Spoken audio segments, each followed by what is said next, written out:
यदि आप भी जॉब कर रहे हैं तो सबसे पहले रैट रेस से बाहर निकलिए। जॉब करना कुछ बुरा नहीं है, जॉब करना गलत भी नहीं है, लेकिन आप लाइफ लॉन्ग जॉब करूंगा ऐसे एक सोच में है तो ये आपके लिए अच्छा नहीं है। आपके घर वालों के क्या, आपके बीवी और बच्चों को क्या, वो आराम से रहते हैं, उनको कुछ भी फर्क नहीं पड़ता। लेकिन आप दिन भर जिंदगी भर गधे की तरह काम करते हैं ना, ये आपके लिए अच्छा नहीं है। आपके फिजिकल हेल्थ के लिए भी अच्छा नहीं है और मेंटल हेल्थ के लिए तो पहले से ही अच्छा नहीं है। इसलिए आपको जल्दी इस जॉब को अलविदा कह के फाइनेंशियल फ्रीडम को अचीव करके रिटायर होने के बारे में सोचना चाहिए। जितना हो सकता है ना उतना जल्दी आप अपने जॉब को बाय कह के रिटायर होना चाहिए और बचे हुए ज़िंदगी को अपने बीवी और बच्चों के साथ खुशहाली से एंजॉय करना चाहिए। जिस दिन आपको जॉब लगती है ना उसी दिन इन 5 एसेट्स को बिल्ड करने के बारे में सोचिए। ये 5 एसेट्स है ना आपको जल्दी फाइनेंशियल फ्रीडम को अचीव करने में और जल्दी रिटायरमेंट लेने में मदद करते हैं। इसलिए जब आपको जॉब लगती है ना पहले दिन ही इन 5 असेट्स को बिल्ड करने के लिए एक गोल को सेट कीजिए। Asset number 1, buy dividend stocks. जो स्टॉक मार्केट में अच्छे कंपनीज है ना, रेप्यूटेड है, फेमस है, फाइनेंशियली और फंडामेंटली स्ट्रॉन्ग है, स्टेबल है और हाई डिविडेंड को देते हैं ना, ऐसे कंपनियों के स्टॉक्स को खरीदिए। उनको हम यूजुअली ब्लू चिप स्टॉक्स कहते हैं। ऐसे स्टॉक्स को खरीदिए और उनसे आपको रिटर्न्स आता है, मतलब डिविडेंड आता है रेगुलरली, हर महीना आपके पास पैसा आता है। आप जॉब कर रहे हो ना, वो जॉब कभी भी चला जा सकता है क्योंकि वो एक्टिव इनकम है। जिस दिन आप जॉब पर जाते हो ना, काम करते हो ना, उस दिन ही सिर्फ आपको पैसा मिलता है। जिस दिन आप नहीं जाओगे ना उस दिन सैलरी नहीं आती है आपको। इसलिए आपको साइड इनकम सोर्सेस को बिल्ड करना है, असेट्स को बिल्ड करना है, पैसिव इनकम बनाना है। और ये डिविडेंड स्टॉक्स है ना पैसिव इनकम मॉडल के लिए एक बेस्ट एग्जांपल है। आप इधर सो रहे हैं तो भी आपको पैसा आता है ना, इसलिए एक 20-30 अच्छे डिविडेंड देने वाले स्टॉक्स को खरीदिए और उनको लाइफ लॉन्ग होल्ड कीजिए। लॉन्ग टर्म सोचिए थोड़ा। आपके पास कंसिस्टेंटली पैसा आना चाहिए, आपको काम किए बिना पैसा चाहिए तो डिविडेंड स्टॉक्स को खरीदिए और पैसा कमाइए साइड में।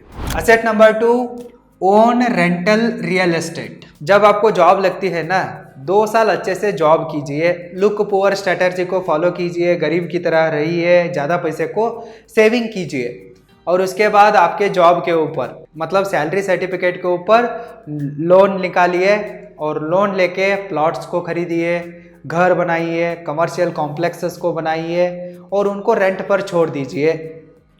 आपको रेगुलरली हर महीना कंसिस्टेंटली रेंटल इनकम आना चाहिए। घर को किराए पर देते हैं तो उधर से पैसा आता है, कमर्शियल कॉम्प्लेक्सेस को किराए पर देते हैं तो दुकानदार आपको पैसा देता है। यदि आपका खाली जगह बचा है तो किधर तो पड़ा है तो उसको क्लीन कीजिए और पार्किंग बना दीजिए।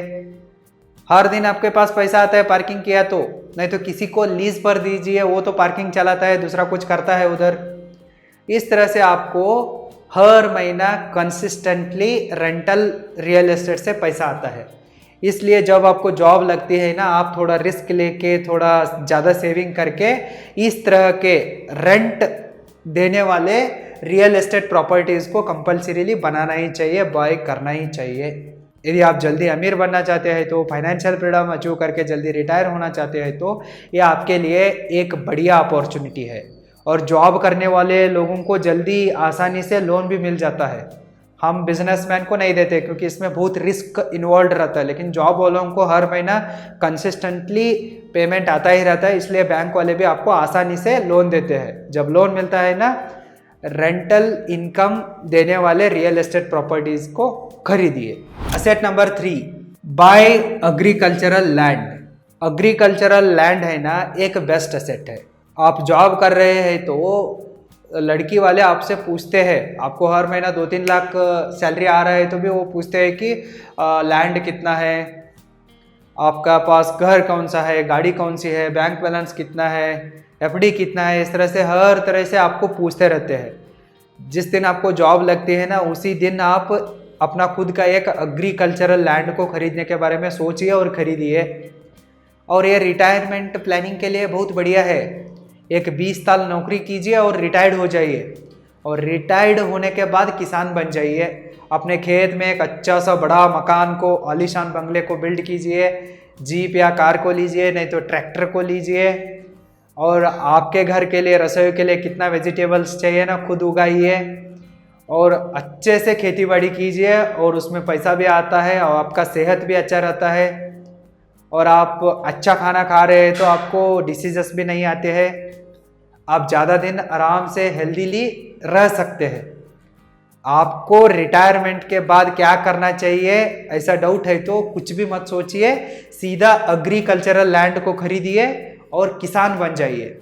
और आगे अपने बच्चों का शादी करने के लिए भी कोई दिक्कत नहीं होती है, आराम से उनका ज़िंदगी भी सेटल हो जाता है। कभी भी आप अपने खेत के ऊपर लोन निकाल के नया बिजनेस शुरू कर सकते हो, नहीं तो कुछ भी इमरजेंसी आए है तो उसको फेस भी कर सकते हो। आपके लिए एग्रीकल्चरल लैंड क्या है ना, एक बढ़िया एसेट है, उसे खरीदिए। Asset number 4, income generating business. आप तो एक जगह जॉब करते रहते हो, आपके पास तो वक्त नहीं रहता है, लेकिन आपके पास पैसा तो रहता है ना।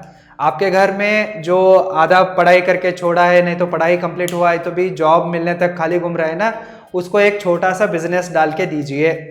चाय का दुकान डाल के दीजिए, फूड ट्रक डाल के दीजिए, रेस्टोरेंट बना के दीजिए, नहीं तो किराना दुकान बना के दीजिए।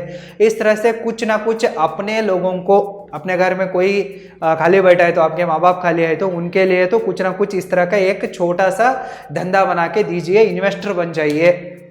आपके जान पहचान में, दोस्तों में, रिश्तेदारों में, गांव में कोई ऐसे बिजनेस करना चाहता है, वो बंदा तो हम्बल है, हॉनेस्ट है, डेडिकेटेड है, हार्ड वर्कर है, लेकिन उसके पास धंधा करने के लिए पैसा नहीं है, तो ऐसे लोगों को आप इन्वेस्टर बन के जाइए, अपने पैसे को उसमें निवेश कीजिए और पार्टनर बन जाइए। वे लोग काम करते हैं और आपको पैसा आता है ना। यदि आपके पास 5 लाख 10 लाख ऐसे पड़े हैं तो छोटे धंधों का इन्वेस्टर बन जाइए, लेकिन आपके पास करोड़ों में है तो 1 करोड़ 5 करोड़ 10 करोड़ है तो हम जैसे स्टार्टअप फंडिंग के लिए तरस रहे हैं ना, हमारे जैसे स्टार्टअप में आके इन्वेस्ट कीजिए, इन्वेस्टर बन जाइए, और हम इधर काम करते हैं और आपको आराम से पैसा आता है ना। इस तरह से थोड़ा साइड इनकम जनरेट कीजिए और साइड बिजनेसेस में इन्वेस्ट कीजिए, इन्वेस्टर बन जाइए साइड। कोई भी आपको रोकेगा नहीं। आप जॉब कर रहे हैं, ऐसा किधर भी रूल नहीं है कि आप किसी और के बिजनेस में जाके इन्वेस्ट नहीं कर सकते हो, ऐसा कोई रूल नहीं है। आप इन्वेस्टर बन सकते हो, इन्वेस्टर बनिए, दूसरों को भी मदद होता है और आपके लिए भी, खुद के लिए भी मदद होता है, पैसा आता है ना आपको। आपका मेन मोटो क्या है?